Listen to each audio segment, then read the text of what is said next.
Bienvenue sur le board. Je suis Tristan Remille, grand maître du backgammon, et je vais faire une vidéo où je commenterai en direct un de mes matchs joués sur Backgammon Galaxy. Alors, cette vidéo est supposée être un test, mais si ça me plaît, si le résultat me plaît, je la mettrai quand même en ligne. Voilà. Donc alors, je vais pas accepter des matchs contre n'importe qui, je vais accepter au-dessus de 2400, 2300 si je trouve pas.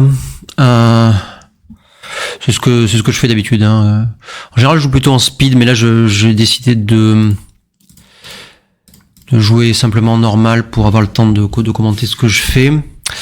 Voilà, j'espère que mon niveau de jeu va pas baisser trop drastiquement. Il va certainement baisser un petit peu en commentant, c'est tout à fait normal. Voilà, alors je suis actuellement classé 22e sur le site, 3150.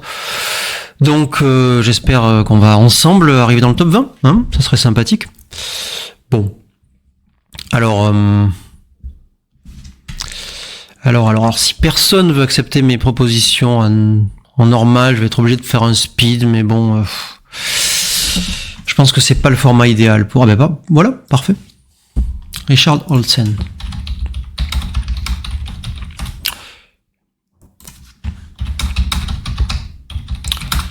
Je vais quand même l'informer.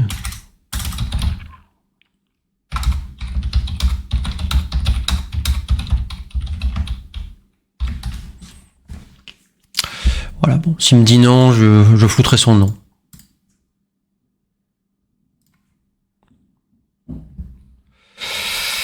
Voilà, donc 2650, c'est évidemment un fort joueur, hein, on n'atteint pas ce classement sans jouer correctement.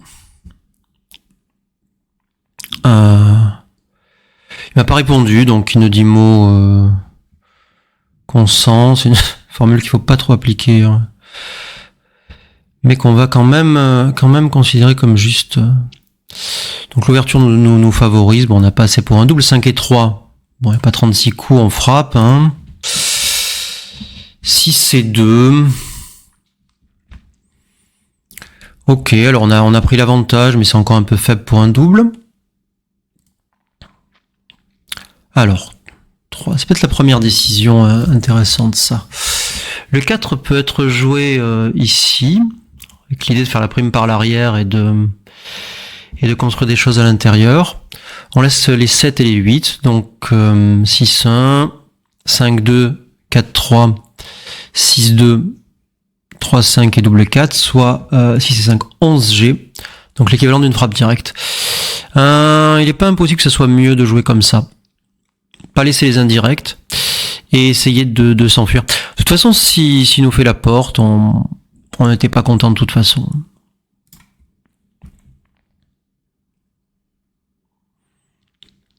« 4-3, il va probablement ancrer. Il a une vague question entre ancrer et frapper, mais bon. Je pense quand même qu'ancrer doit être supérieur et il est tout à fait d'accord. Alors, double 3. On va faire des portes, hein, 1, 2, 3, 4. Certains seraient peut-être tentés de faire la porte intérieure, qui est sympathique, mais bon. En général, 2 portes valent mieux qu'une. Il faut mieux 2 portes, chacune moins bonne que le point 4, plutôt qu'une seule. 6-4, il va faire le point 2, certainement. Bon, ça se passe bien pour l'instant, pas de décision trop compliquée. On a 14 points d'avance, alors bon, même si on s'échappe, ce sera pas un pass, donc on continue à rouler. 3 et 2, on passe pas, donc on va aller sur le 8. Double 2, il va faire les points 5 et 4, bien sûr, c'est très embêtant. Mais bon, on a 2 points pour sortir. Donc 2 points, on a 20 chances sur 36 de sortir. Donc on est favori pour sortir. Bon. Il a bien amélioré, cependant il a encore 3 pions derrière notre prix de prime là. Donc on a encore toutes nos chances dans cette partie, hein. Il n'y a pas de quoi désespérer. Là, il y a une petite question. Le 5, il va jouer 13-8, c'est certain. Et voilà, alors, il avait le choix entre 24-20 et 23-20, pardon. et descendre le deuxième ou même 8-5. C'était pas évident. Mais je pense qu'il a bien joué globalement. Il a envie de sortir avec les 6 sans casser son encre. 3-2, bon, il va jouer au 10 et au 6 probablement. Bon, il serait temps de sortir quand même là. Ça va commencer à devenir désagréable. Là, il va au point 9, ce qui attaque le 3. Il commence à avoir quelques jets qui font le 3. Alors, nous, on sort. Il y a une question sur le 2. On peut le mettre au point 4 avec l'ambition de le faire. Ou jouer 8-6. J'aime pas trop stripper le point 6, d'une part. Stripper, c'est quand on a plus que 2. Hein. Par conséquent, il n'y a plus de flexibilité, plus de souplesse. Et d'autre part, s'il nous attaque, je suis pas sûr qu'on soit si ravi que ça d'avoir ce pion qui traîne dans le board. Donc, j'ai l'impression que ça, c'est plus solide comme approche. Alors, là, il y a beaucoup de jets qui font le point sur notre tête. Alors, il a 13 points d'avance. Il a quelque chose comme 8 jets qui font le point 3. Alors, il y a des méthodes pour calculer rapidement les jets. Bon, je vous les donnerai une autre fois. Comptez-vous de me croire sur parole. 8 jets qui font le point directement.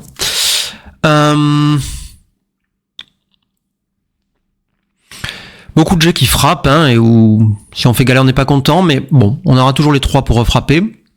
On peut rentrer en as et gagner la partie par la suite. De plus, même s'il fait le point, on a encore quelques chances dans la mesure où il a une prime de 4 qui le contrôle. Il a un petit peu de gammon, évidemment, mais bon, c'est pas... Je pense qu'on a quand même un take. En fait, il faut évaluer d'une part la force de ses menaces et aussi notre contre-jeu. Notre contre-jeu est largement basé sur cette prime de 4 qu'il franchit allègrement après avoir fait le 3 sans aucune difficulté. Donc tout se passe très mal, nous allons perdre 4 points, ça va être un bon début pour ces matchs en direct. AC4. Bon alors là, malheureusement, si on a pu frapper, on l'aurait fait pour obtenir du contre-jeu, mais on peut pas. Donc, je crois qu'on ne doit pas faire le malin. On ne doit pas faire les malins là. Bon, il va nous attaquer au point As, on a intérêt à faire un As tout de suite. Et voilà. Tout se passe très mal, chers amis. Mais en réalité, je voulais vous montrer toutes les subtilités du score -3, -7. Et donc pour ça, il fallait bien sûr que je perde 4 points sur la première. Sinon les choses auraient été trop peu intéressantes. En fait, c'est beaucoup plus intéressant quand on est mené dans un match. Donc pour la première, je me suis dit autant leur offrir le meilleur, n'est-ce pas? Bon. Ok. Rien de spécial.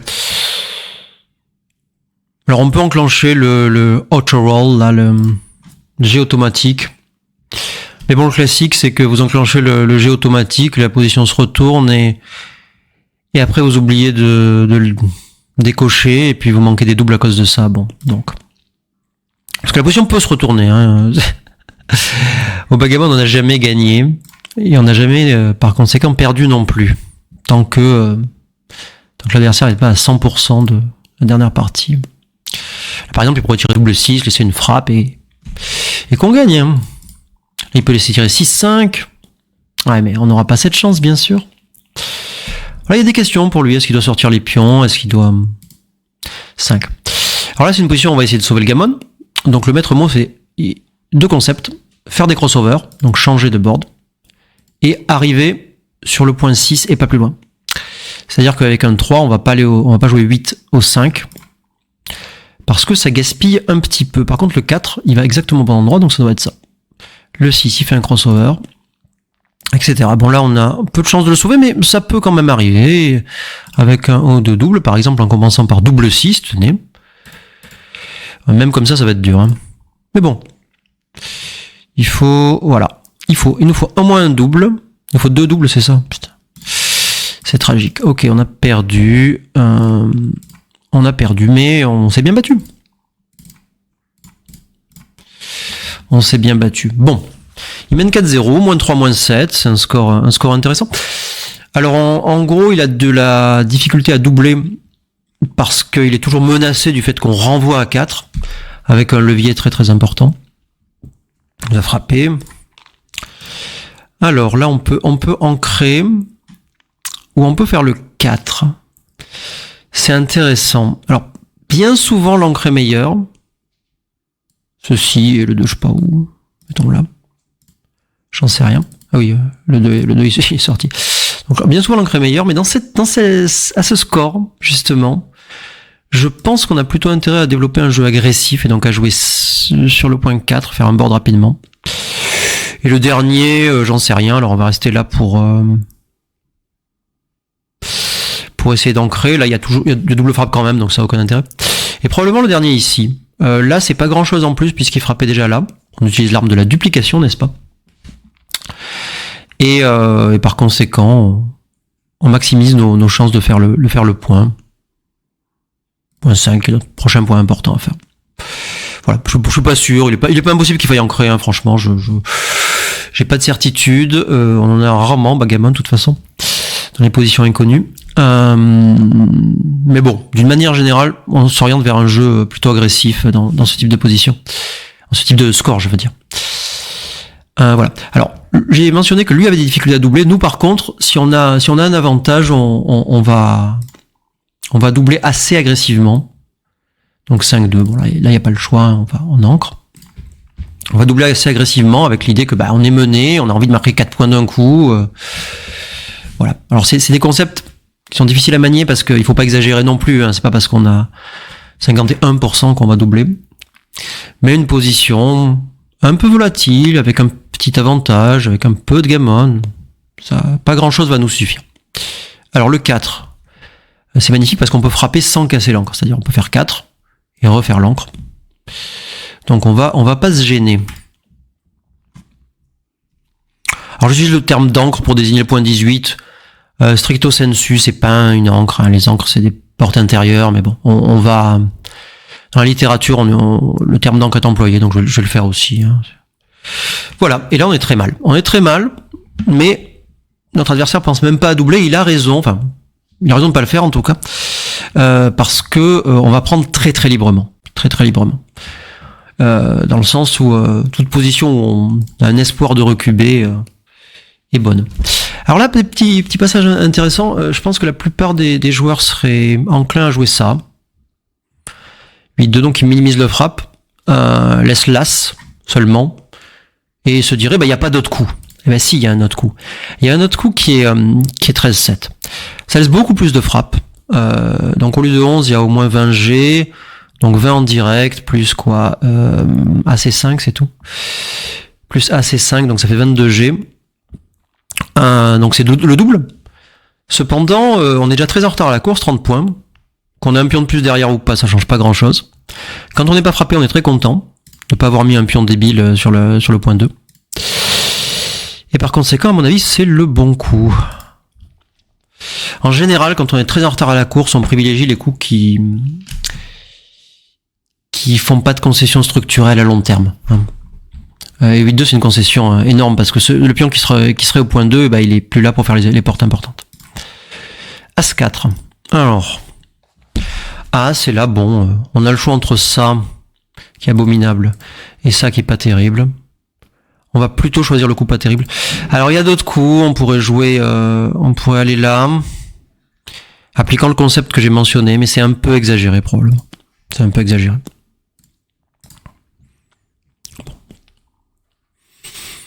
5-4, alors il peut faire l'as, mais on n'est pas trop mécontent qu'il fasse l'as dans le sens où c'est un mauvais point.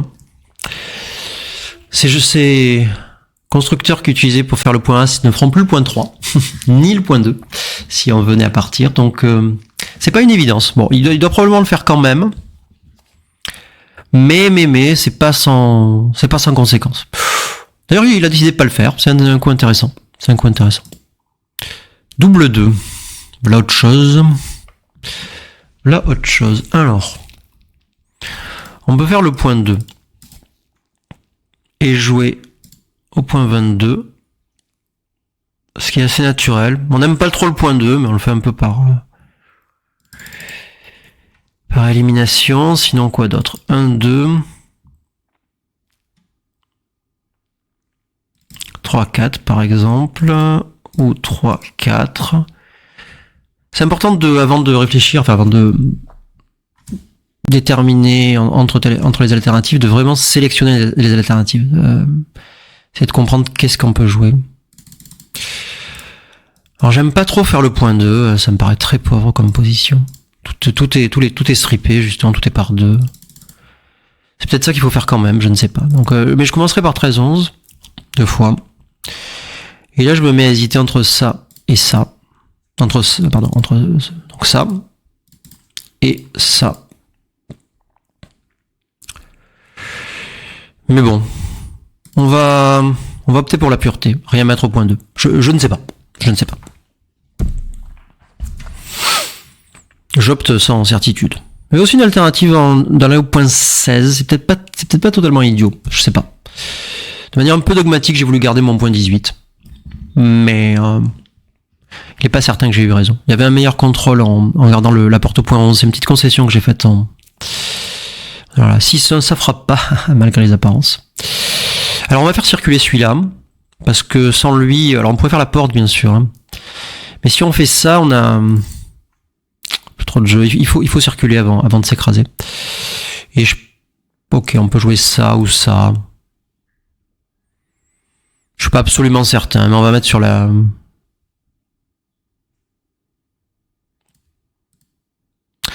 Donc ça met sur la meilleure porte, mais ça met sur la meilleure position possible pour ce pion qui n'en a pas beaucoup. Donc c'est pas évident. Je vais jouer au point 3, mais je suis pas sûr de moi. Voilà. Vous m'entendrez souvent dire que je suis pas sûr de moi, c'est tout à fait normal. Je pense que des joueurs beaucoup plus forts que moi sont pas sûrs d'eux non plus. Et les gens qui sont sûrs d'eux, en général, ils sont pas forts. Petite position de principe. Alors, on va faire la porte et faire ça. Il est pas impossible qu'il fasse une frappe tout de suite, hein, c'est pour ça que je me dépêche de faire les portes. Il a des 6 quelque chose. 6A, 6-2, 6-3, en fait tous les 6 pratiquement, sauf double 6. Et 5-6. 5-6 c'est bloqué. Donc ça fait quand même 8G, si je dis pas de bêtises, qui sont dangereux pour lui, donc on était un peu pressé de faire le board. 3-2, bon, même principe, hein, les 8G en question sont toujours là. Il doit y en avoir d'autres d'ailleurs. Ouais, c'est pas sûr. Bon. 3 et on va jouer le 2. Alors on peut jouer le là, c'est pas tout à fait idiot. Pour avoir double frappe sur les 6. Allez. Ce qu'on concède, c'est 4 et quelque chose, par exemple 4 et 5. Mais même 4 et 5, une des meilleures idées pour frapper, hein, bah, concède quand même beaucoup de return shot, si vous regardez. Vous avez 2-6, 3-6, double 2, 3-2. Et bien sûr, double 3, l'option cachée. C'est quand même pas mal de G. 2 et 1, ça fait pas partie de ce que j'ai cité, hein, dites-moi la vérité. Là, on pourrait aller là, mais il me semble que ça laisse beaucoup de choses qui font la porte, alors que il est pas, il va pas cacher si facilement ça. J'accélère un peu. Il va pas cacher si facilement ces deux pions là-bas. Alors, il réfléchit à doubler. Je pense que ça serait une grosse erreur de sa part. Je pense que c'est toujours un take trivial. Voilà. À cause de cet effet score de -3, -7 ou. Faut bien voir le levier, hein. Quand on renvoie à 4, il peut jamais gagner que 3 points sur les 4, alors que nous on peut en gagner 8. C'est un différentiel absolument énorme. Alors le 5, il faut le jouer là, hein. Pas d'hésitation. Et là, j'en sais rien, on va le faire là. J'ai plus que 45 secondes, ce qui est pas du tout étonnant, étant donné que je ne cesse de parler. Bon, alors est-ce que ce que j'ai dit s'applique toujours? Je pense que oui. Je pense que même si les 6 sont tués, ce qui est bien pour lui, on a quand même un take dans cette position. Ça serait peut-être pas le cas s'il avait fait le point 3. Ou s'il avait déjà fait double 4, qui est un joker absolument énorme. Je pense qu'il avait encore des problèmes pour libérer le point 8. On aurait pu obtenir une double frappe quelques fois. Alors, on va... Est-ce qu'il y a des immédiats? Je crois pas, mais c'est pas grave, on va quand même faire le point. Faire le point 7, le point barre. 3-2, il fait le point de 3, évidemment. Il n'y a pas trop d'hésitation à avoir. Alors, on va se poser une question à un moment. Quand on aura une frappe, c'est ce qu'il faut redoubler dès que la frappe survient.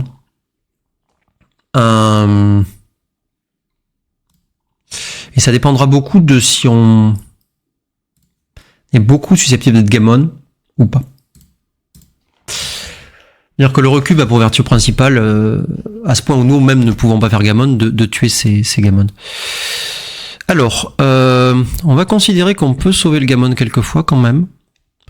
Et donc pas gaspiller de pips en faisant ça. Mais plutôt courir comme ça. Alors lui, il est obligé de tout mettre sur le point As. Frapper très exagéré. Hein. Il n'a pas à nous concéder 11G alors qu'il a... Il a toutes les chances de gagner sans rien faire. Et puis il a quand même du gammon quoi qu'il arrive. Donc... Voilà, 3. Bon, je fais des crossovers un peu sans certitude. Il avait tous les deux, presque tous les deux. Tous les deux, sauf double 2, 3-2, qui était pas terrible quand même, et 2 As. Bon. C'était pas tous les deux, hein, c'était 6G, donc. 6-2, 5-2, 4-2, 6G.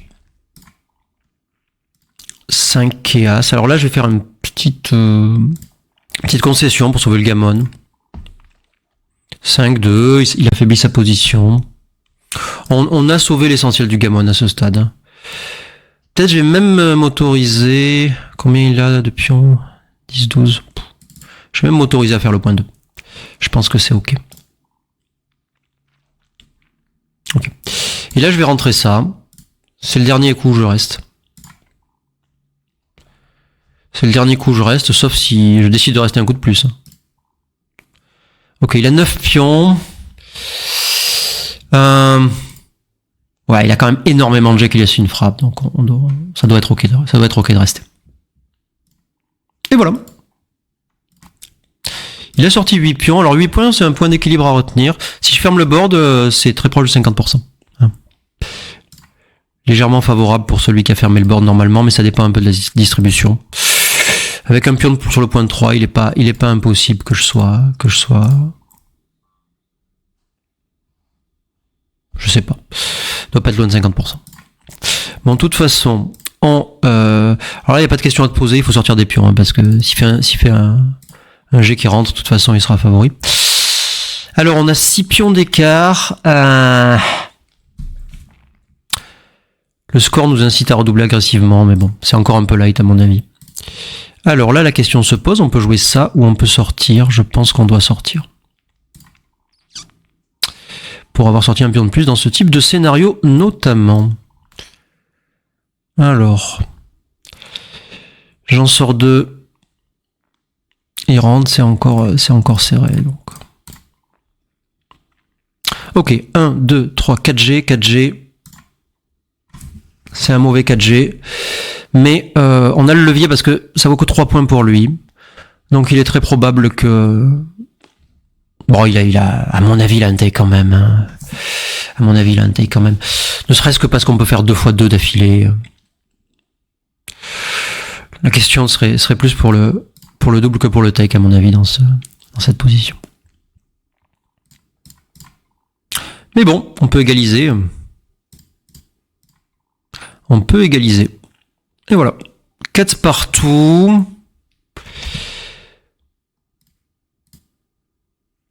« 2-1, alors bon. Ça, c'est le coup standard. On peut jouer 24-23, c'est presque équivalent. C'est plus une question de style que de... Alors, A, c'est 4. Celui-là, on peut pas l'enlever. 3 pions sur le point A, c'est pas tolérable. On va le mettre au point 20. Et il nous double, ce qui est intéressant. C'est intéressant parce que -3, donc 4-4 match en 7. C'est un score où il faut doubler un peu plus agressivement que d'habitude. Et il a quand même l'avantage, hein, il a fait une porte de plus, il a quelques menaces. Donc sans certitude, mais je le blâme pas en tout cas pour son choix. Maintenant il nous attaque sauvagement. Voilà, alors il va attaquer encore au point 20. On rentre 2 pions. Il fait le 5. Et le 6, il va le jouer au 14 sans doute. Bon, on n'est pas bien une fois de plus, mais on a montré notre capacité à nous battre dans les positions où on n'est pas bien. Notamment au moyen de double 6. Alors en voici 2. Et une petite question, on peut jouer là, ou on peut jouer là, ce qui est pas bête, mais bon. On va faire les points dans le doute. Hein. On est en retard à la course, donc on a plutôt vocation à faire les points. Et puis j'ai absolument pas le temps de réfléchir puisque j'ai 19 secondes, comme vous le constatez. Bon, autant dire que la gestion du temps est pas terrible, mais c'est déjà j'ai une très mauvaise gestion du temps en général, mais en plus là je raconte des bêtises dans le micro, donc forcément ça s'améliore pas tout ça. Bon, je suis très surpris qu'il ait pas frappé au 2. Bon, il a peut-être raison, je sais pas. Ok, à défaut d'autre chose, on va faire des portes, le 5. Le 5 doit être meilleur que le 4, il n'y a pas de raison. Hein. Il a peut-être raison de ne pas frapper le 2 en fait, hein, je sais pas. Moi je voyais le fait qu'on n'avait pas de board et que ça lui donnait beaucoup de gammon quand même. Le gammon n'est pas négligeable à -3, -3, même si ça... On pourrait dire que ça donne qu'un point, mais c'est un point qui est pas sans importance puisqu'on atteint la victoire. Donc il faut échapper ce pion, hein. Notamment pour sauver le gammon. Hein. Notamment pour sauver le gammon. Voilà, alors là on va renforcer notre board, hein. Il n'y a pas 36 coups. Il va faire le point 2. Voilà, il a du gammon dans cette position. Déjà il est très bien, ce qui est pas bien. Et en plus il a du gammon, ce qui est encore moins bien. Alors sortir en as c'est magnifique. Alors là une petite question, on peut s'échapper pour sauver tous les gammons. Mais je crois qu'on va en garder le pion derrière pour garder un espoir de gagner en fait. Hein. Ce pion c'est quand même du contrôle. Et mine de rien, on gagne quelques parties grâce à lui. Alors là, il va être obligé, je crois, de lâcher un point. Il peut décider de frapper à l'as, ça serait pas totalement idiot, mais après il a des problèmes. Ou alors il lâche le 8 et il met sur le 2, ce qui est pas très beau non plus. C'est un mauvais tirage pour lui, évidemment. Je suppose rien, je n'ai aucune idée de ce qu'il doit faire. Il a choisi un coup intéressant. Ok. 5 et 3. Alors on va jouer un coup qui compromet rien tout en sauvant un petit peu de gammon. Bon. La dernière problématique, c'est de libérer ça, bien sûr. Alors double 5, 1, 2, et alors on pourrait jouer 3, 4. Bon, ça perd un peu de gammon, mais bon. 6, 4. Alors le 4 nous laisse une frappe forcée, mais on a intérêt à faire un as, hein, parce que... Je suis pas sûr de mon double 5, parce que ramener le pion, ça sauvait plus de gammon, mais... Bon, évidemment, je suis pas du genre à rater ce genre de truc. Alors là, par contre, on va sortir, et de toute façon, on redouble dès qu'il fait gala. Est-ce qu'on redouble, est-ce qu'on joue le too good pour le gammon? Non, on n'a pas assez de gammon. Hein. On n'a pas assez de gammon, il aura toujours quelques jokers. Là, il doit certainement passer. Et on arrive à Crawford. -1, -3. Alors à Crawford, on peut jouer ça, c'est rigolo. Allez. Bon. C'est une mauvaise idée avec 16 secondes, hein, mais je le fais pour le spectacle. Je le fais pour le spectacle, plus que pour la technique de jeu. C'est un bon coup, hein, cela dit, mais je pense qu'avec la différence de temps, c'est quand même une mauvaise idée. Je le fais pour, comment on appelle ça, l'entertainment, le fun, la rigolade, tout ça. Bon, je vais moins rigoler quand il va me mettre backgammon, hein, mais... Alors le 4 doit être là parce qu'on peut pas rester avec 2 pions au fond, hein, soyons clairs. Bon. Là, il doit probablement faire la double frappe parce que je vois pas d'alternative sérieuse. Et nous, on tire un jet extraordinaire qui est le double 4.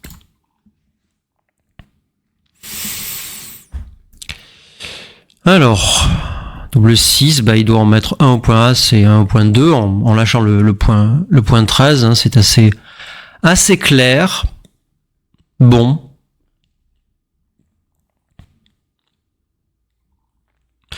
Ok, quant à nous, on va garder nos portes. Donc le 5 est là.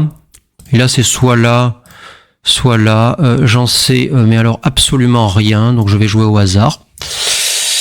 Je joue au hasard. D'une manière générale, j'ai tendance à garder le meilleur spectre plutôt que la meilleure porte. Je sais pas si c'est très clair.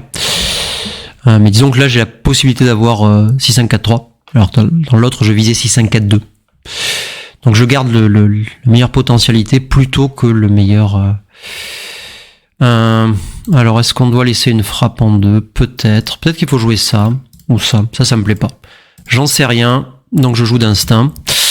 D'une manière générale, à DMP, le gammon n'a aucune importance. Ni pour moi, ça paraît très évident, ni pour lui. Parce que qu'il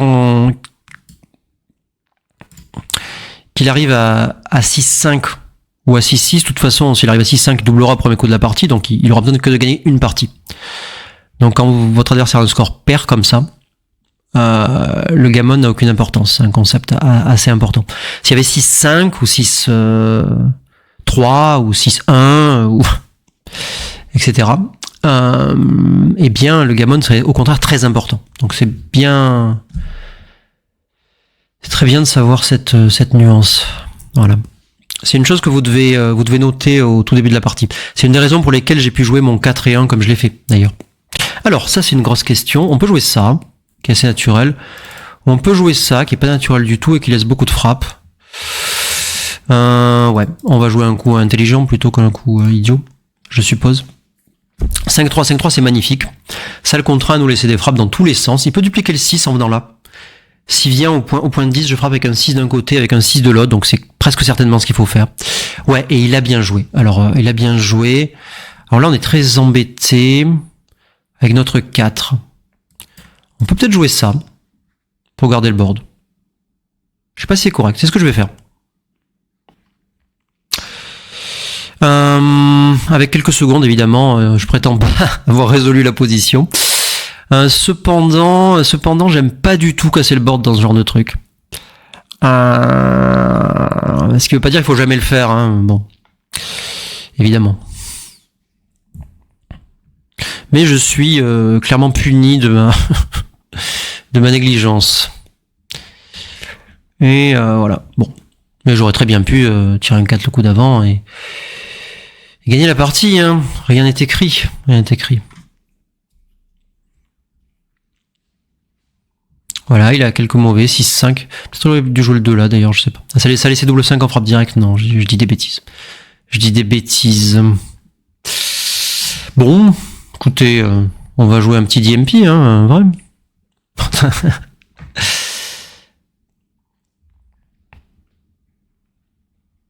Bon.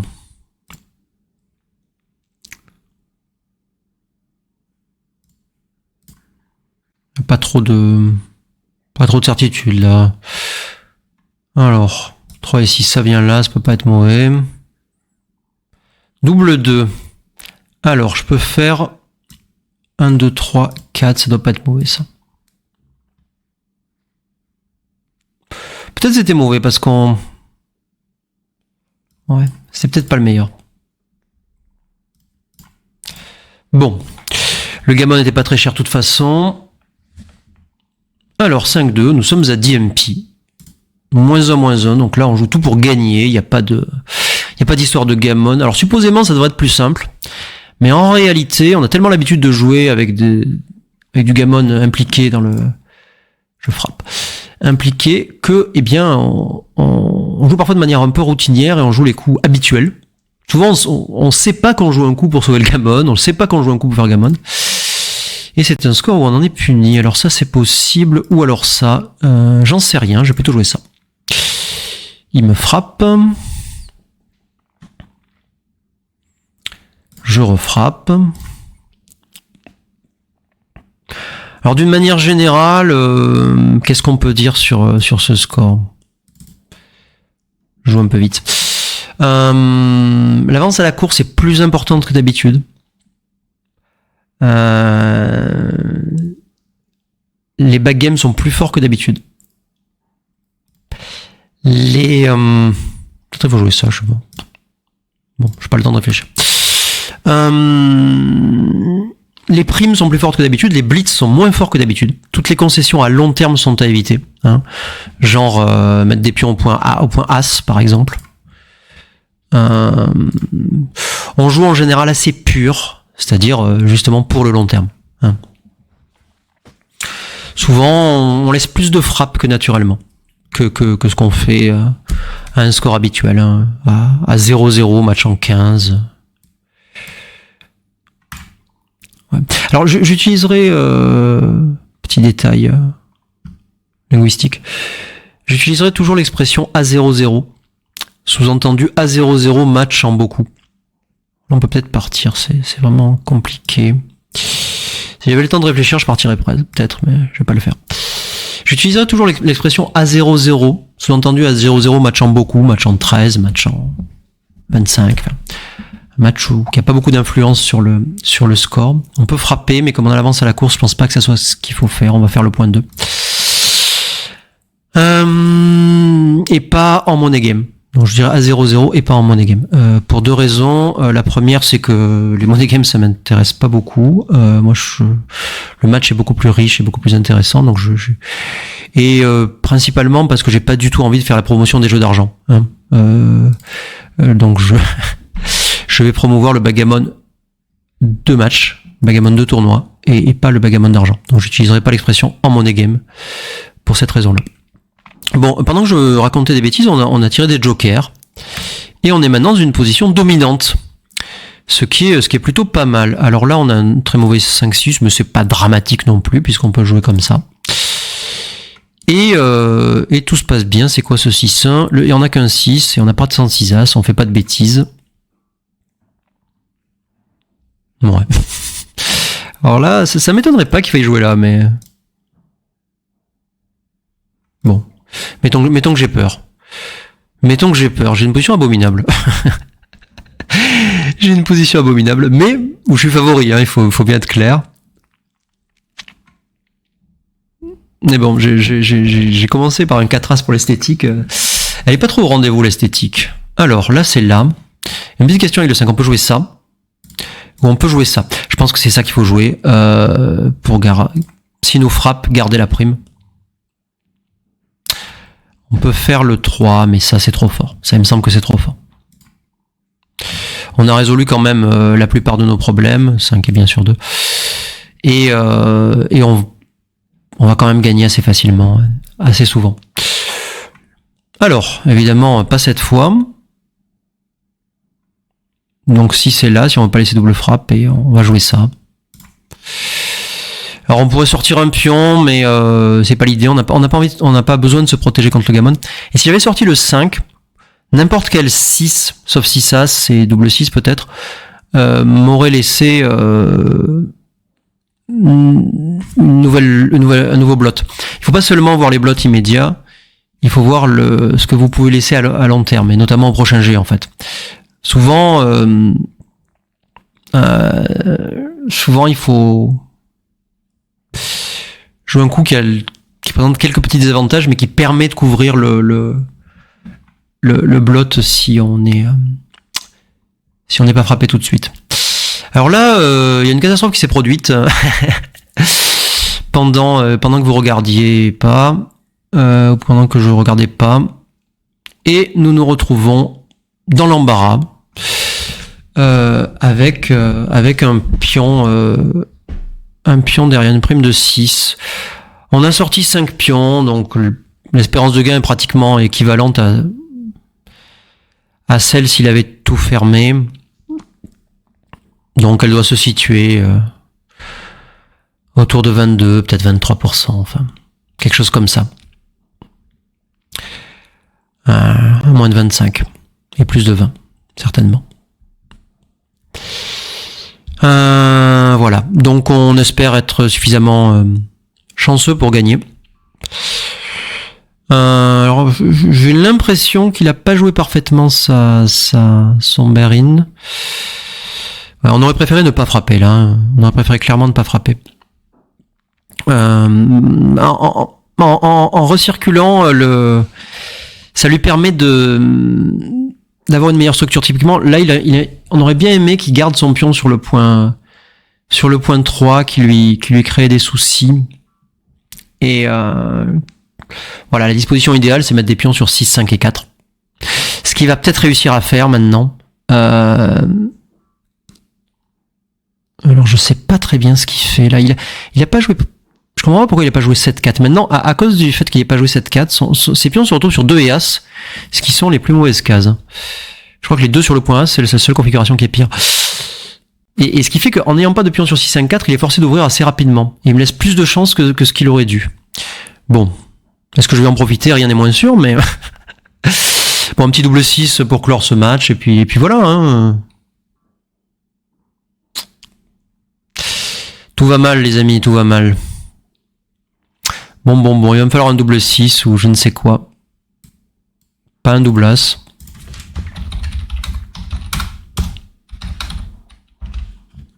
Je vais jouer avant de tomber autant quand même.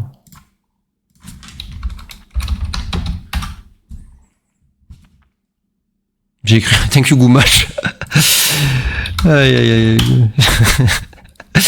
J'ai écrit la précipitation des 5 secondes, là vous comprenez, en plus j'ai le micro devant le clavier, c'est assez dur à gérer. Bon. On a joué correctement, notre adversaire a très bien joué, je vais le féliciter.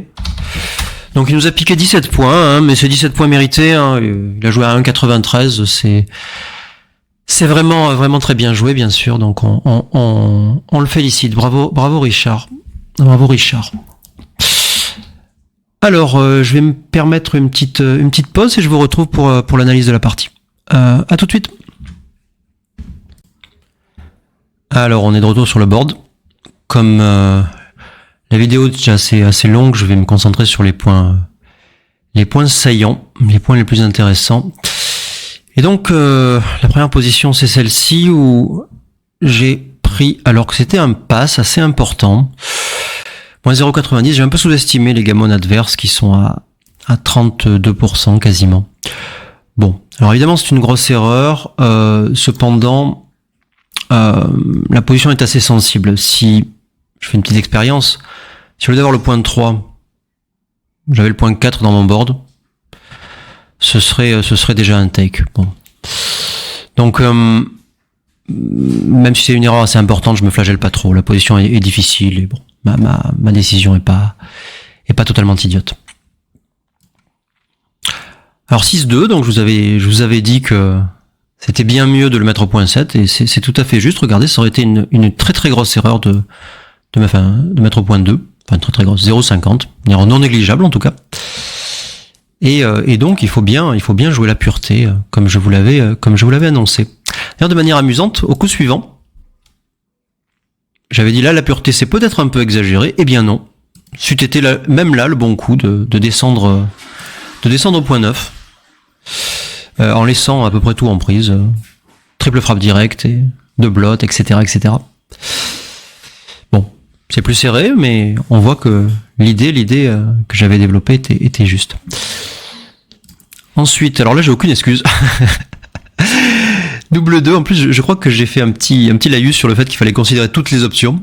Et bien entendu, j'en ai oublié une. Et en plus assez trivial, hein. Il fallait tout simplement frapper, hein. Je pense que c'est un coup évident, il suffit de le voir pour le jouer. Il y a vraiment aucune difficulté, on attaque, on cherche du contre-jeu, etc.